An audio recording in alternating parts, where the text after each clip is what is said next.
This incredible event turned history upside down, influenced the course of the war, and launched the development of an entire science. One night, a small Cossack army was attacked by a horde of Tatars. A moment later, the Tatars fled the battlefield in fear. Hellfire was falling on them from the sky. Everyone decided the end of the world has come.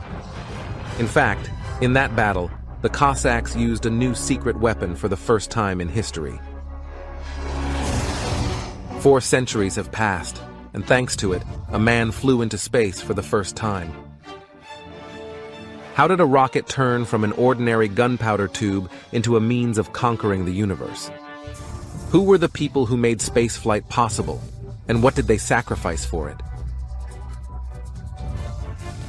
Zasyatko Kibalchich Kondratyuk Korolev. They solved the mystery of flights into space, but they paid a terrible price for it. Zasyatko understood how to fly to the moon, but a sudden death awaited him. Kibalchich drew a diagram of the first spacecraft, and immediately afterwards he was hanged. Kondratyuk developed the trajectory of the spacecraft landing on the moon. Soon after, he went missing. Korolev launched the world's first rocket into space and then died suddenly on the operating table.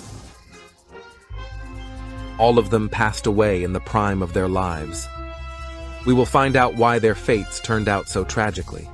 We will also find out how this crazy dream to reach the moon began.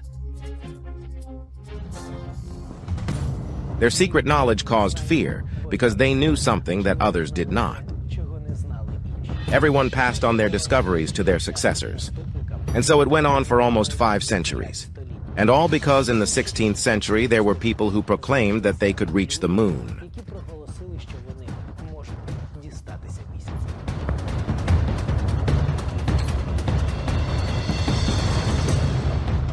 This is almost 400,000 kilometers. Isn't it an ambitious project? And these people were Zaporozhian Cossacks.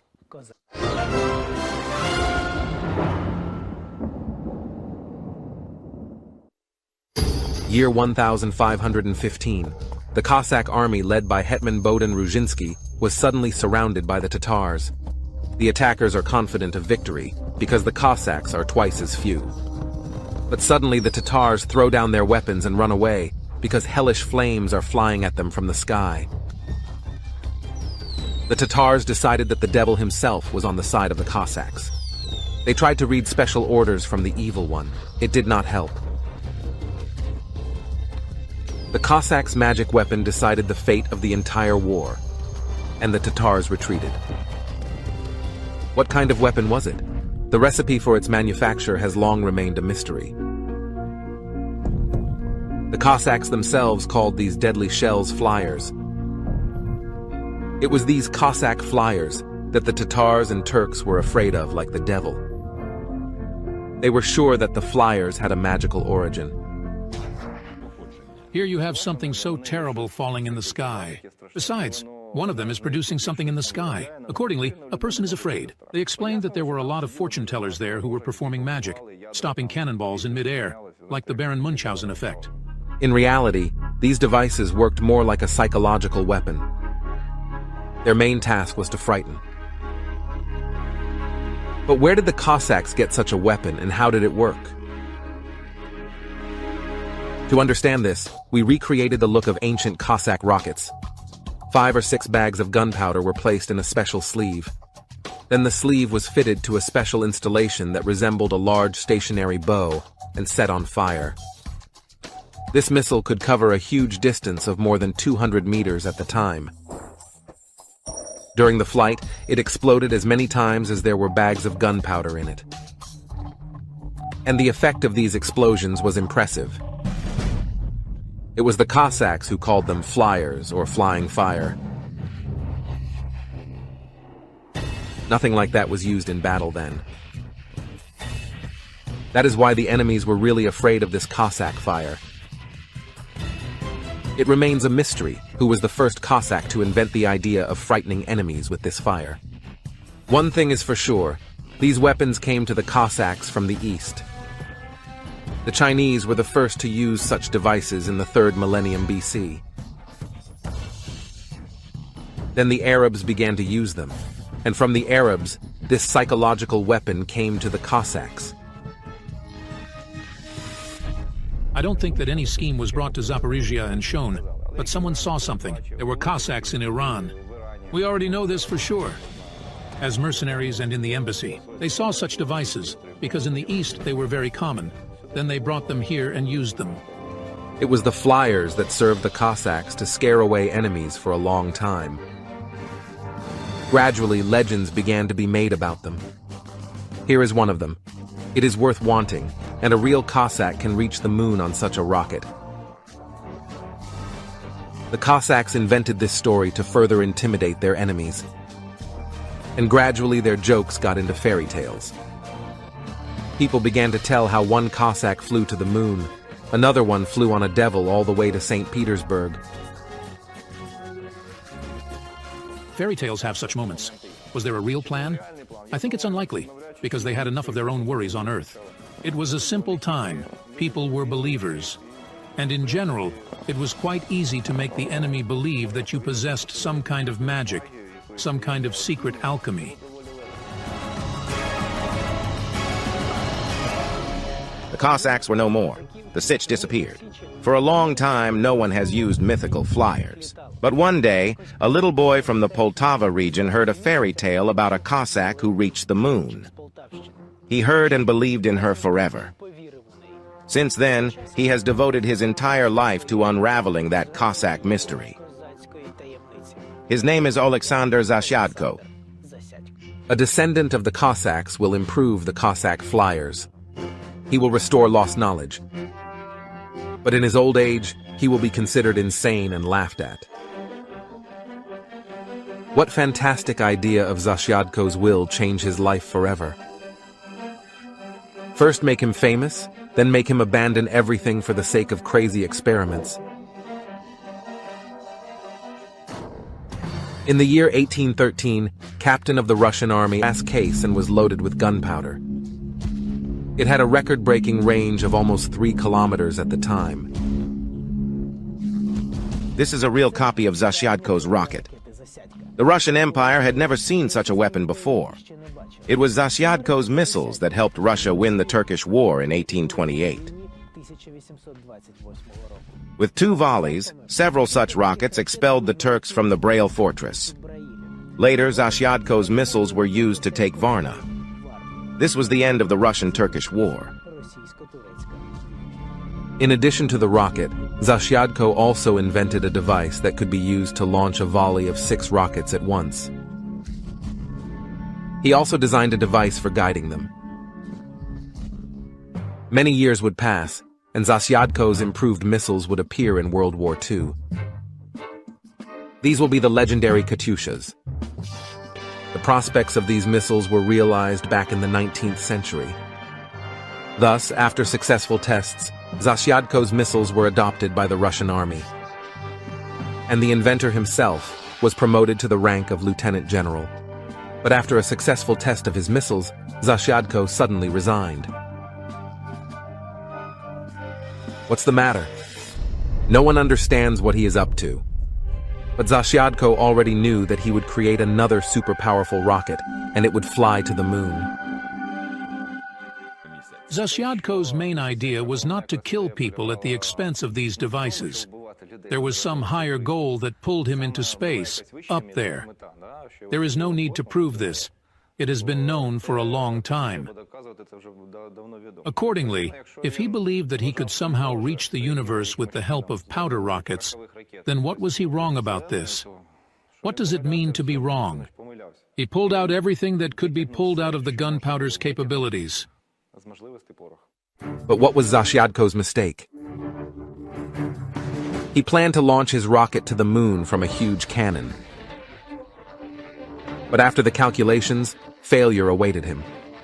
Zasyadko discovered that the launch required so much gunpowder that the rocket simply could not take off under its weight.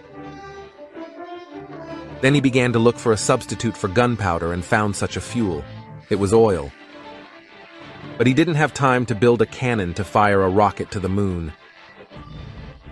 He died of a heart attack. But his dream did not disappear. 30 years have passed since Zasyadko's death, and the world has seen a new novel by Jules Verne. It was called From the Earth to the Moon. In the novel, a rocket flew to the moon. It was launched from a huge cannon, just like the one designed by Oleksandr Zasyadko in his drawings. Was it a coincidence, or did Jules Verne consciously use Zasyadko's ideas? It is not known.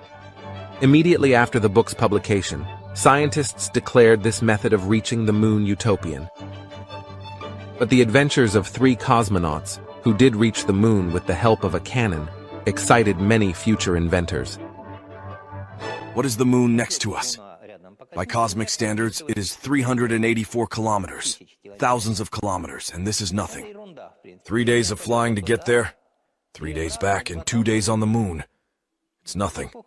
And when Jules Verne's novel fell into the hands of a boy from the Chernihiv region, it was he who managed to solve the cosmic puzzle that Zasyadko could not. He was the first to realize how a rocket could take off with a person on board. This inventor was called an evil genius and a devil by his contemporaries because he was a terrorist and dreamed of killing the Tsar.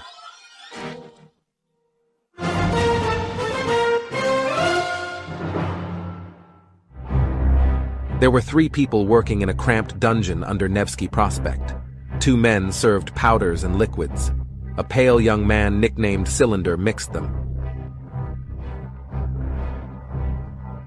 Almost everyone experienced dizziness from exhausting work, cold, and insomnia.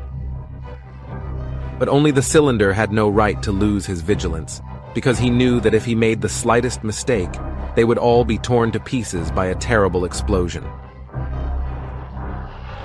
The real name of the man nicknamed Cylinder was Mykola Kibalchich. He spent 2 years in prison before that. He served time for possession of illegal literature. And after his release, the Tsarist authorities permanently banned the medical student from completing his education. Now he will never become a certified doctor.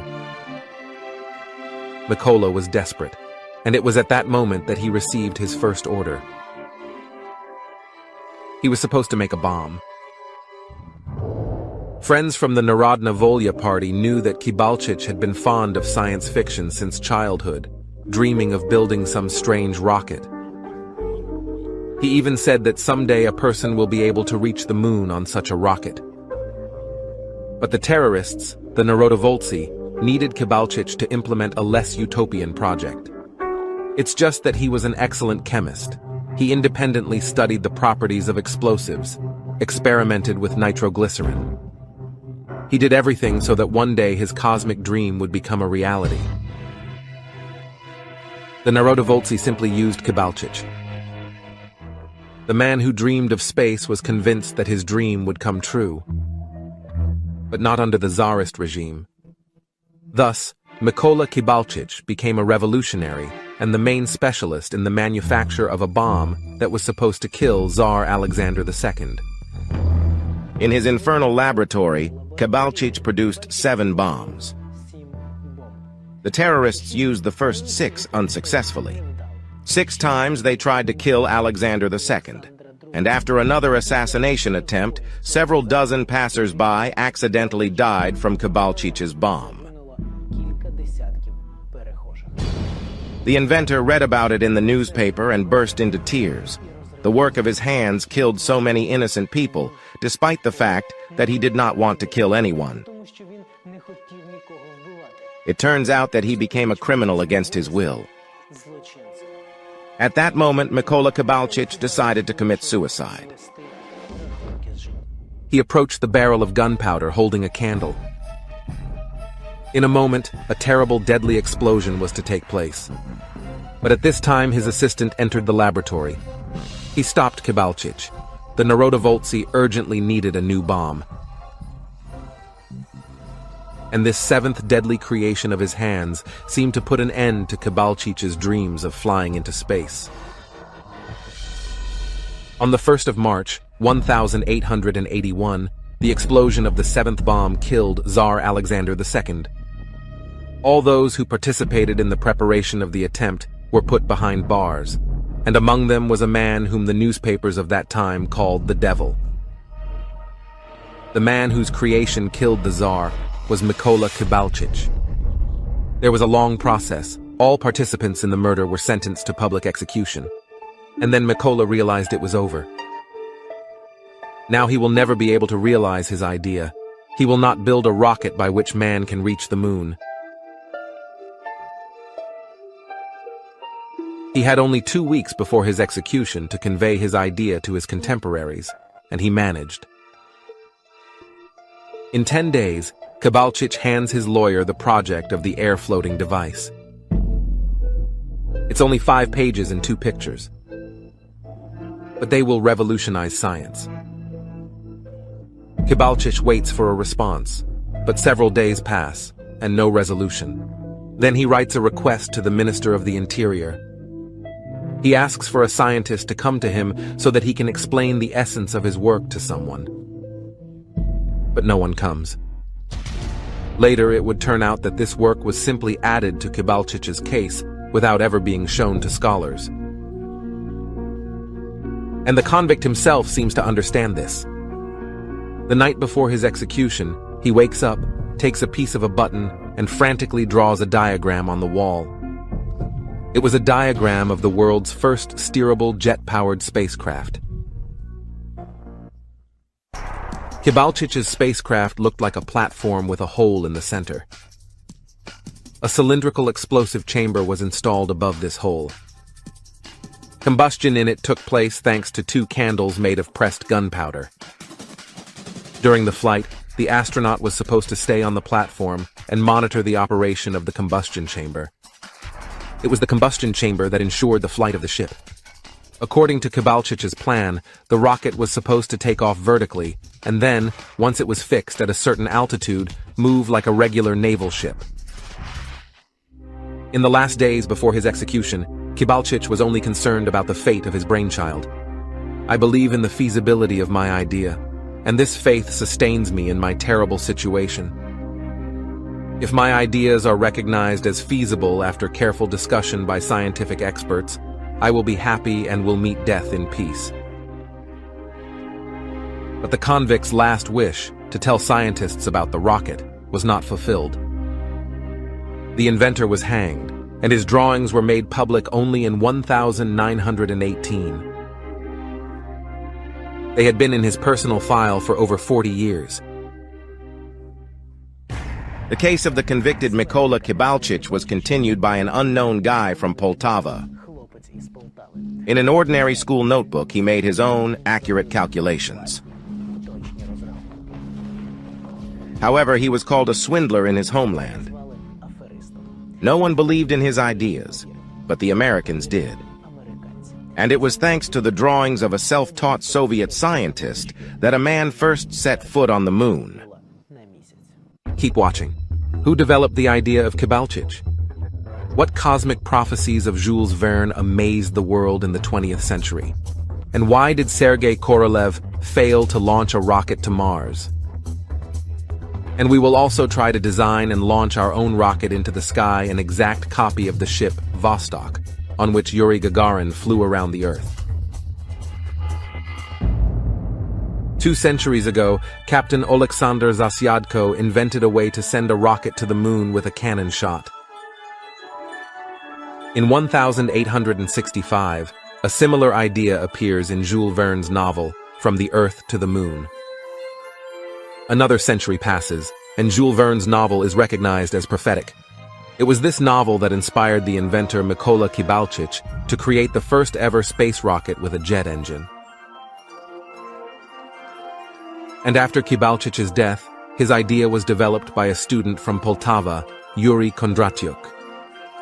In an ordinary school notebook, for the first time in the history of mankind, he draws a diagram of stopping space rockets on celestial bodies. Half a century later, it was thanks to this scheme that the Americans would be able to make a triumphant landing on the surface of the moon. They will call the trajectory of their spacecraft to the moon the Kondratyuk route. But a paradox will arise. Student Yuri Kondratyuk will write his unique work after his death.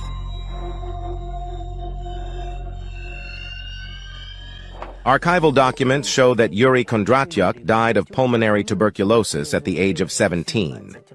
But then it turns out that he published his book, The Conquest of Interplanetary Space, after his death. How could this even happen? How could a dead person write and publish books?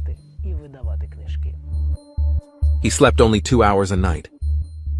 Instead of a bed, he used a large sack on the floor, where he lay naked at any time of the year. He did not drink or smoke. In his free time, he read or drew, and he spent several hours a day in the cellar. Only the closest friends knew that it was hardening. This is part of the body's preparation for spaceflight. Because this man was sure that he would be able to fly to the moon. He had read Jules Verne's novels, knew about Zasyadko's idea of a cannon, and had seen the schemes and drawings of the revolutionary Kibalchich, which were finally published in Soviet newspapers. But he was ahead of all inventors, because already at the age of 17, he independently developed the trajectory of a rocket to the moon. This man's name was Oleksandr Shargai, but he was known to the world under another name, under which he was forced to hide all his life. Yuri Kondratyuk. It happened in 1918. It was then that the commander of the White Guard unit, Oleksandr Shargai, fled the front and reached his family in Kiev. But soon the city was captured by the Bolsheviks. They killed everyone who had anything to do with the White Army. Therefore, Oleksandr's stepmother, in order to save her stepson, gets him fake documents. For a fabulous sum of money, she buys the passport of a deceased student named Yuri Kondratyuk. This reincarnation saves Oleksandr Shargai from death, but in the future, it will have a fatal impact on his entire life. In order to keep the secret of his name change from being revealed, Shargai Kondratyuk is forced to move to the Kuban. There, he, an engineer, works as an ordinary mechanic at the construction of elevators. At night, he studies math, physics, chemistry, and biology in depth. And in 3 months, he wrote a unique book. It is called Conquest of Interplanetary Spaces. In it, a self-taught scientist fully calculates the flight of a ship to the moon. This is what Shargai Kondratyuk proposed in his book.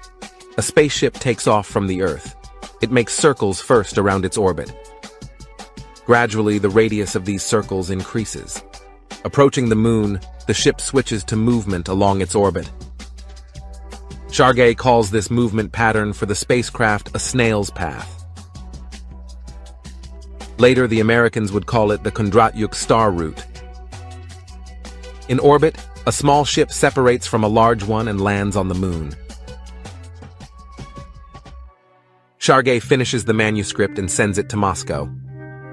But they are not going to print the book there, because its author, Yuri Kondratyuk, according to the documents, does not even have a higher education. The inventor suffers from the inability to explain to scientists that he is not who he claims to be. And then Shargai printed his book at his own expense, but signed it with his fake name. Thus, The Conquest of Interplanetary Spaces becomes a book by Yuri Kondratyuk. He didn't live on Earth, he lived in space and did his own calculations. These calculations did not correspond to modern space technologies. He was above both that time and the people from whom he studied. Surprisingly, the book, which later in the States would become a sensation in the Soviet Union, was simply not noticed by anyone. The scientists even laughed because it turned out that the author had no higher education, that he was self-taught, a mechanic at an elevator. And in 1933, this mechanic was put behind bars. He was let down by his own talent. At the beginning of the 30s, Shargai Kondratyuk submitted a project for the construction of a wooden granary to a competition and won it. According to the ancient method of Siberian architects, Kondratyuk built a huge granary without a single nail. The fact is that there was a terrible shortage of nails in the Union at that time. And Kondratyuk invented a method of economical construction. But instead of approval, he received years in the camps. He was accused of sabotage for saving money.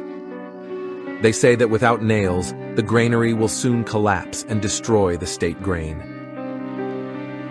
For this, Kondratyuk was arrested and sent to Siberia, and the granary, which was supposed to collapse in a few months, stood still until the beginning of the 21st century. He served many years behind bars, and when he was released from the camp, he began to secretly prepare for a spaceflight again. He slept naked in the bag again. He trained, carefully noted down new ideas and calculations. And in 1941, he went to the front and disappeared. 20 years passed, and at the end of the 60s, rumors swept through the Union. Kondratyuk did not die at the front. He works for the Americans and prepares the Apollo spacecraft for launch. These conversations about the fact that perhaps not only the notebooks got to America, but also this, I think, is not from fairy tales, because no traces of Kondratyuk were found near Moscow.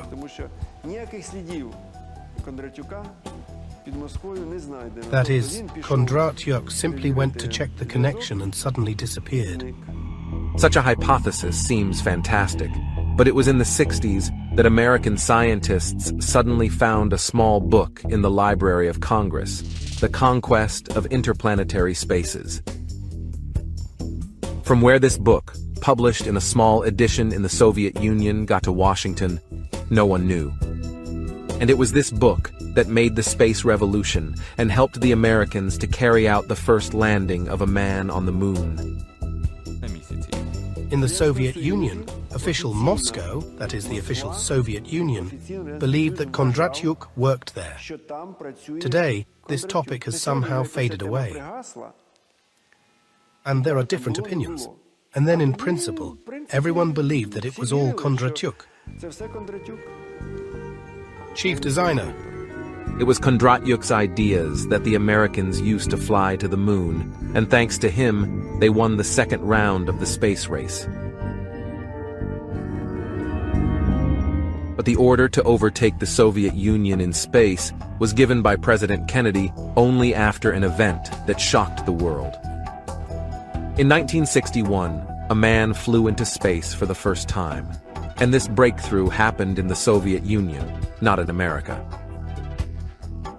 Surprisingly, this became possible only thanks to the person who preceded Kondratyuk, and whose name in the Union was classified until his death. The ideas of Zasyadko, Kibalchich, and Kondratyuk were combined by Serhiy Korolyov from Zhytomyr. Only he managed to solve the riddle over which humanity puzzled for 5 centuries. It was he who realized the cherished dream of man to fly into space. But how did he do it? 1938. The Soviet Union continues the trial of the secret Trotskyist organization, GVRR. One of its leaders, Serhiy Korolev, is given 10 years of hard labor in Kolyma. But before that, the designer had an impeccable reputation and was never seen in anti-Soviet activities. So what's the matter? In fact, the GVRR had nothing to do with Trotsky.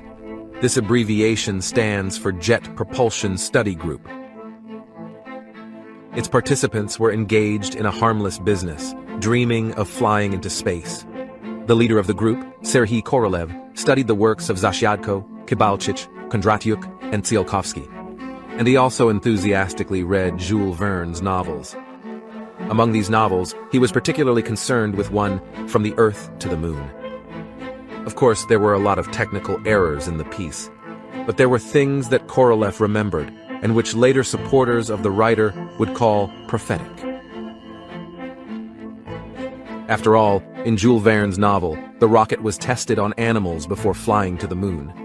a cat and a squirrel were launched into space. And almost 100 years after the publication of Verne's novel, on August 20th, 1960, the whole world learned the names of the first dogs that visited space. Their names were Squirrel and Arrow. The novel also talked about breathing apparatus that resembled spacesuits, and the rocket itself, in Jules Verne's work, was made of aluminum. As if the writer could look into the future and see that the walls of modern spaceships are made of duralumin. But researchers will talk about all these parallels later. And only thanks to the fact that the father of cosmonautics, Serhiy Korolev, despite all the difficult circumstances and years of the camps, will still survive. In the 30s, Korolev and his friends dreamed of flying to Mars and tried to design their first rocket. It was then that the group of young designers was noticed by Mikhailo Tukhachevsky, Deputy People's Commissar for Military and Maritime Affairs. He gave the developers the task to temporarily forget about space and devote themselves to the creation of new weapons, i.e., rockets. But in 1938, Tukhachevsky was suddenly declared an enemy of the people.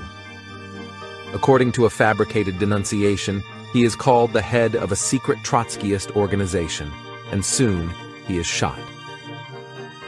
The NKVD represses everyone who was associated with him, and first of all, Serhiy Korolev and rocket engine developer Valentin Hlushko. The whole affair hung over Tukhachevsky, and since they were his closest collaborators, that is, Korolev and Glushko, therefore, on the denunciation of some secret employee, he was arrested. It is clear that they were not enemies with each other, because they had no time for that. They were not interested in politics and ideology. They were fanatically devoted to their work, that is, to create these rockets, to go into space, to conquer, to leave their name for the history of mankind. That's what they were interested in. However, both Korolev and Glushko were accused of sabotage. The sentence was 10 years of hard labor in Kolyma. It is not known whether the world would have heard the name Korolev if not for the atomic competition between the Soviet Union and the United States. In 1945, the USA tested a new type of weapon, the atomic bomb. Stalin understands that the Soviet Union will lose the next war if it does not take a step in response. And only then they mention the prisoner Serhiy Korolev. He is released from the camp and given a new task, to create a missile that can travel the distance from the Soviet Union to America with a nuclear warhead on board. Korolev understands that such a rocket will be able not only to reach the USA, but also to ascend into space. And then, in 1954, he proposed his plan to the new General Secretary, Nikita Khrushchev, to launch an artificial satellite into Earth's orbit. Khrushchev believed that such a project should be carried out, that an artificial Earth satellite with nuclear weapons should be launched so that it would hover over America and, if necessary, bomb America, so that Americans would be afraid all the time. They even wanted the internationally to be broadcast by this satellite all the time. They wanted to scare people. In 1957, one by one, artificial satellites were launched into space. Soviet newspapers write that the era of space trains will soon come and whole cities will appear on the moon.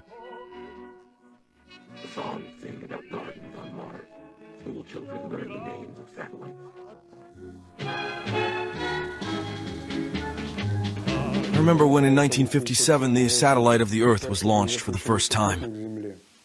I remember how we boys were looking for these satellites in the night sky, among the stars. And how we rejoiced when we saw this satellite. Our satellites are orbiting the Earth and waiting for the American and other satellites to appear next to them in order to establish friendship between satellites.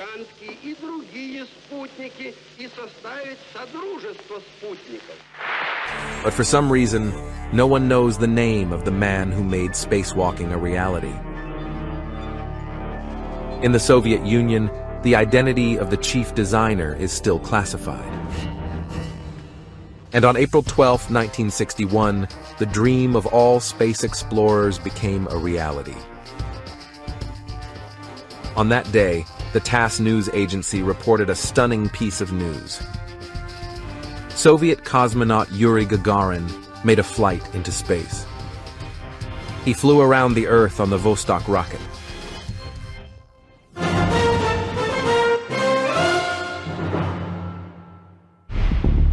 This is a small copy of the Vostok rocket. It was made by experts in rocket modeling, especially for our experiment. And now we will try to repeat the launch that shocked the world in 1961. We are advised by researcher and space historian Volodymyr Panakno. Unbelievably, not so long ago, these drawings were completely classified, and now they are available even to a schoolboy. Can you find the same drawings on the internet? Yes, you can. And there are not only drawings available, but even ready-made scans that you can print out and assemble the model. The basis of Korolyov's Vostok space rocket was the R-7 combat rocket. The rocket was as tall as a 16-story building, had a diameter of about 10 meters, and weighed more than a passenger train. The rocket consisted of 3 main stages. After the fuel was burned, the stages were successively separated from the main body of the rocket. Thus, at the end of the flight, the rocket was much lighter. The control of the Vostok ship was carried out automatically, although if desired, it could also be controlled by the cosmonaut himself. The cosmonaut's cabin was also a launch vehicle. When landing, the cabin separated from the main rocket and threw out a parachute. It was a sphere about 2 meters in diameter, protected by a heat-resistant material for safe entry into the atmosphere. Our rocket design is made of paper. Engines run on gunpowder, but like the real Vostok, our rocket consists of several stages. The stages should separate in the air when the rocket rises to a height of 100 meters. Final preparations, we put parachutes in the rocket, the so-called rescue system. Thanks to this system, all parts of the rocket will be able to return to Earth intact. After that, we mount the engines and put all the parts together. That's all. Our rocket is ready and we are going to test it. Can I take it? Yes?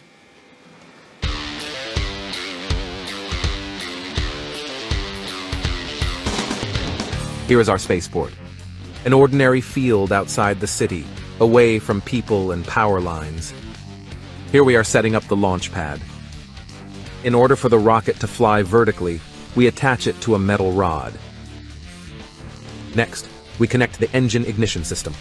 Next, we deploy a remote control engine launch to launch the rocket from a safe distance. Everything seems to be ready. Final countdown. Get ready to start. 3, 2, 1, start. And start.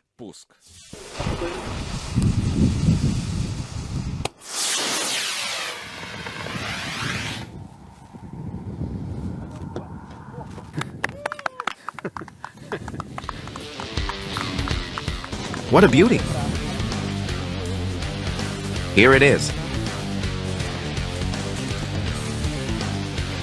Our launch was successful.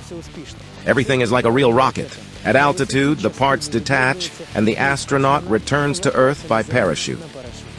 The flight on April 12, 1961 was approximately the same. And dozens of other launches followed, which cosmonauts will remember for the rest of their lives. But in fact, spaceflight is actually a lot of stress. This stress is present in literally everything, both from the point of view of physical perception and from the point of view of what is there, what a person encounters in space. After Gagarin's flight into space, the Soviet Union triumphs. The country managed to overtake its biggest So high that a little more, so and so, and we would break through to Mars. And then Venus. The moon is close. Korolev's new interplanetary ship had to have everything for a long flight of cosmonauts, because it would take 7 months to fly to Mars. Separate rooms for each of the crew, a medical station, a gym, showers, a library, and even an animal farm were planned on board. It was impossible to launch such a huge ship from Earth, so it was going to be assembled in Earth's orbit from ready-made parts of the modules. To transport these parts, the N1 rocket was developed. There were no analogs to this rocket. N1 weighed 2,000 tons and was as tall as a skyscraper. In 1965, the work was almost completed. All tests on Earth were successful. The N1 rocket was ready for flight.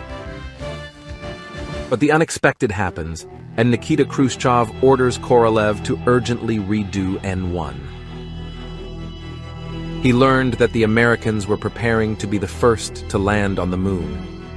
Now, in order to overtake them, Korolev's new rocket must launch a ship into orbit for a flight not to Mars, but to the moon.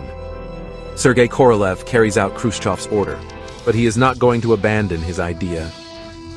During the day, he works on adapting the rocket for a flight to the moon, and at night, he continues calculations for an expedition to Mars. But the designer would not live to see the launch of his largest rocket, the N1. That day, Korolev had a basic operation on the intestine, removal of rectal polyps. The operation was supposed to last a quarter of an hour, but unexpectedly, just during the operation, the doctors discovered a tumor, which due to carelessness was not noticed during the examination. They suspected cancer and decided to urgently cut out part of the rectum. But under anesthesia, the patient began to choke. They tried to put a tube down his throat for ventilation, but they couldn't. During interrogations in 1938, Korolev's lower jaw was shattered, and now it could not be opened sufficiently. Sergei Korolev died on the operating table. Korolev died at the age of 59, and immediately after his death, his name was finally declassified. Soviet propaganda turned Korolev into a lucky man, a man of legend. However, after the designer's death, no one managed to launch his last rocket. And in 1969, the competition between the two superpowers stopped. American astronauts visited the moon and won the space race, ahead of the Soviet Union. This happened thanks to Yuri Kondratyuk's developments and an exact coincidence with Jules Verne's novel. In the work From the Earth to the Moon, the fictional rocket was called Columbiad, and the main part of the American spacecraft, Apollo, was called Columbia. In the novel, 3 astronauts went to the moon. There were also 3 crew members on the historic Apollo flight. And finally, the ship in the novel started from Florida near Cape Canaveral, where 100 years after the fictional events in Jules Verne's book, the historic launch of the lunar spacecraft Apollo took place. So a big dream turned into a reality, and a small thanks to the ideas of designer Sergei Korolev. The United States took revenge and won the battle for the moon thanks to the developments of Soviet scientist Yuri Kondratyuk. And in the end, all the inventors did meet on the moon. Now, on the far side of the moon, there are the Zasyadko, Korolev, Kibalchich, Kondratyuk, and Tsiolkovsky craters. Jules Verne's crater is also among the many names on the moon. The person who stirred the imagination of whole generations of dreamers with his novel, and thanks to whom the flight to the moon from a fairy tale became a reality.